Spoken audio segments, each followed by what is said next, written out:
Hello everyone, welcome to HDK classes. Mamoni HDK. आज हम करेंगे कक्षा 10 के पार्ट 7। देखिए चैप्टर का नाम क्या है पाठ का? संगतकार हिंदी। क्या नाम है? संगतकार हिंदी।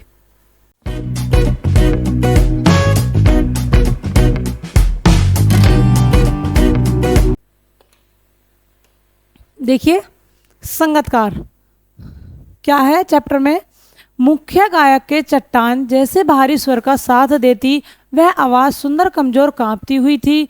वह मुख्य गायक का छोटा भाई है या उसका शिष्य है या पैदल चलकर सीखने आने वाला दूर का कोई मुख्य गायक की गरज में कोई रिश्तेदार वह अपनी गूंज मिलाता आया है। प्राचीन काल से गायक जब अंतरे की जाटिल तानों के जंगल में खो चुका होता है या अपने ही सरगम को लांघकर चला जाता है भटकता हुआ, तब एक संगतकार ही स्थाई को संभाले रहता है। अनहद में जैसे समेटता हो मुख्य गायक का पीछे छूटा हुआ सामान, जैसे उसे याद दिलाता हो उसका बचपन जब वह नौसिखिया था। तार सप्तक में जब बैठने लगता है उसका गला प्रेरणा साथ छोड़ती हुई उत्साह अस्त होता हुआ आवाज से राग जैसा कुछ गिरता हुआ, तभी मुख्य गायक को ढांढस बंधाता कहीं से चला आता है। संगतकार का स्वर कभी कभी वह यूं ही देता है। गाया जा चुका राग और उसकी आवाज में जो एक हिचक साफ सुनाई देती है या अपने स्वर को ऊंचा न उठाने की जो कोशिश है उसे विफलता नहीं, उसकी मनुष्यता समझा जाना चाहिए। यानी अगर कोई गायक है वो अपने गुरु से क्या हो रहा है, वो अपने गुरु की आवाज़ से ज़्यादा ऊंची आवाज़ नहीं कर रहा, वो किसी लिए नहीं कर रहा, अपने स्वर को ऊंचा न उठाने की जो कोशिश है उसे विफलता नहीं, उसकी मनुष्यता समझा जाना चाहिए। यानी कि उसकी मनुष्यता समझी जानी चाहिए।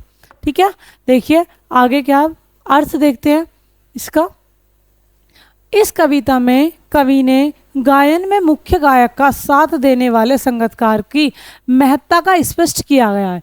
इसमें क्या बोला है इस कविता में? जो मुख्य गायक है यानी कि जो गुरु हैं, मुख्य गायक का साथ देने वाले संगतकार की महत्ता का स्पष्ट किया गया है, यानी कि उनकी विशेषता, यानी कि उनके बारे में बताया गया है जो उनकी मदद करते हैं गाने में साथ में। कवि कहते हैं कि मुख्य गायक के गंभीर आवाज का साथ संगतकार अपनी कमजोर किंतु मधुर आवाज से देता है। यानी कि जो संगतकार है वो किससे मदद देता है, यानी कि उनकी किस चीज़ से मदद करता है? अपनी कमजोर किंतु मधुर आवाज से। कमजोर यानी कि धीमी आवाज और मधुर आवाज के साथ देता है। अधिकांश ये मुख्य गायक का छोटा भाई यानी कि जो मुख्य गायक है, यानी कि जो गुरु हैं, जो गाने वाले संगीतकार है, उनका या तो कोई छोटा भाई होता है या कोई चेला या कोई रिश्तेदार होता है जो कि शुरू से ही उसके साथ आवाज मिलाता आ रहा है। यानी कि जो शुरू से, यानी कि जब से उन्होंने गाना स्टार्ट किया है तो तभी से उनका साथ निभाता हुआ आ रहा है, जब आवाज मिलाता आ रहा है। जब मुख्य गायक गायन करते हुए सुरों की मोहक दुनिया में खो जाता है, यानी कि जो मुख्य गुरु हैं, यानी कि जो मुख्य गायक हैं, वो जब भी कोई गीत गाते हैं तो वो क्या होते हैं? सुरों की मोहक दुनिया में खो जाते हैं, उसी में रम जाते हैं। तब संगतकार ही स्थाई इस प्रकार गाकर समा बांधे रखता है, यानी कि क्या करते हैं? तभी वो उस समा को बांधे रखते हैं, जैसे वह कोई छूटा हुआ सामान संजोकर रख रहा हो। यानी कि क्या कर रहे हैं जो गुरु हैं, यानी कि जो गायक हैं बड़े, वो क्या करते हैं? वो अपने ही गीत में खो जाते हैं, रम जाते हैं उसकी धुन में। तो फिर क्या करते हैं वो संगीतकार? जैसे वह कोई छूटा हुआ सामान संजोकर रख रहा हो, यानी कि कोई सामान जैसे छूट जाता है तो क्या कह रहे हैं? वो रख रहा हो। तो वह अपनी टेक से गायक को यह उन दिनों की याद दिलाता है जब उसने सीखना शुरू किया था। यानी कि ये इस स्थिति से, यानी जब वो संजो कर रख रहे हैं उस महफिल को, जब कहीं पे अगर गीत गाया जा रहा है या कहीं जो गुरु हैं वो अपने ही सुर में खो गए या रम गए, तो उस महफिल को बनाने के लिए, उसको बांधने के लिए कौन उनका साथ देता है? जो संगतकार है। और फिर क्या याद दिलाते हैं? जब उसने सीखना शुरू किया था, यानी कि जैसे वो स्टार्टिंग में करते थे तो आज भी वो क्या याद दिला रहे हैं कि जैसे वो सीखने के टाइम पे आए थे तो आज भी वो ऐसे ही लग रहे हैं। आगे देखिए,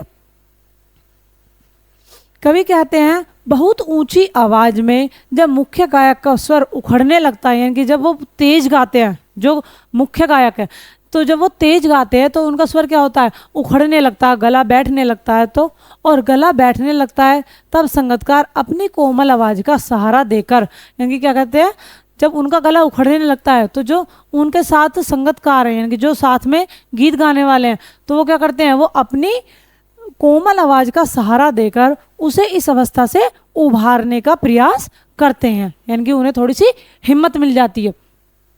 वह मुख्य गायक को स्थायी गाकर हिम्मत देता है कि वह इस गायन जैसे अनुष्ठान में वो अकेले नहीं है। वह पुनः उन पंक्तियों को गाकर मुख्य गायक के बूझते हुए स्वर को, यानी कि जब आवाज़ डाउन होने लगती है तो यहाँ पे क्या हो रहा था, मुख्य गायक की जो आवाज़ है वो क्या हो रही थी, डाउन हो रही थी। जैसे मुख्य गायक के बूझते हुए स्वर को सहयोग प्रदान करता है, यानी कि पीछे से फिर क्या करते हैं, वो गाने लगते हैं। तो इतने ही थोड़ा सा जैसे समय मिल जाता है तो क्या करते हैं, इस समय उसके आवाज़ में एक झिझक से भी होती है, यानी कि जब वो गाते हैं, यानी कि उस सुर को मिलाने की कोशिश करते हैं अपने गुरु के साथ, तो उसमें क्या होती है, उनकी एक झिझक भी होती है। वो क्या बोला है कि कहीं उसका स्वर मुख्य गायक के स्वर से ऊपर ना पहुंच जाए, यानी कि उनके अंदर जो झिझक होती है वो क्या होती है कि जो मुख्य गायक हैं, जो गुरु हैं, उनकी आवाज़ से वो आवाज़ उनकी तेज ना हो जाए। तो ऐसे ही बोल रहे हैं कि ऐसा करने का मतलब यह नहीं है कि उसके आवाज़ में कमजोरी है। क्या कह रहे हैं कि ऐसा करने में इसका मतलब ये नहीं कि उनकी आवाज़ में कमजोरी है, बल्कि वह आवाज़ नीची रखकर, यानी कि वो अपनी आवाज़ को धीमी रखकर मुख्य गायक को सम्मान देते हैं। यानी क्या कर रहे हैं, वो अपनी आवाज़ को धीमा रखकर अपने जो गुरु हैं, जो गायक है मुख्य, जो उनके बड़े गुरु हैं, तो उनको क्या करते हैं, वो सम्मान देते हैं। ऐसा करके इससे कवि ने महानता बताया है। तो कवि क्या कह रहे हैं कि ये उनकी महानता है जो अपने गुरु को इतना सम्मान दे रहे हैं। आप लोगों ने कभी देखा होगा कि किसी के यहाँ कीर्तन हो रहा है, सुंदरकांड हो रहा है, रामायण पाठ हो रही है, या कोई भी कुछ भी काम हो रहा है, तो आप किसी से करवाते हैं, जैसे पूजा पाठ वगैरह या कोई भी संगीत वगैरह बड़े बड़े उसमें, या कोई भी गाने वाले सिस्टम आता है, तो उसमें क्या करते हैं कि जो मेन लीड पे होता है उसकी आवाज़ तेज होती है, और जो उसके साथ में बैकग्राउंड में होते हैं वो सब क्या करते हैं, उनकी हेल्प करते हैं, उनकी हिम्मत देते हैं। और बीच बीच में जब जो मेन होता है तो उसमें क्या करते हैं, उनका जब गला बैठने लगता है, या अगर हमने जैसे यहाँ पे अभी सुंदरकांड कराया था, तो क्या होता है, एक मुख्य गायक होते हैं और मुख्य गायक के साथ और क्या होती है, उनकी जो टीम होती है वो उनकी मदद करती है। जैसे गला बैठने लगा था कवि का, हमने बोला था कि मुख्य गायक का स्वर उखड़ने लगता है और गला बैठने लगता है, तो उसमें जो 1-2 मिनट का टाइम होता है उससे क्या होते हैं, गायक को उन्हें हिम्मत मिल जाती है दोबारा से अपनी आवाज़ को बुलंद करने के लिए। तो आगे देखिए,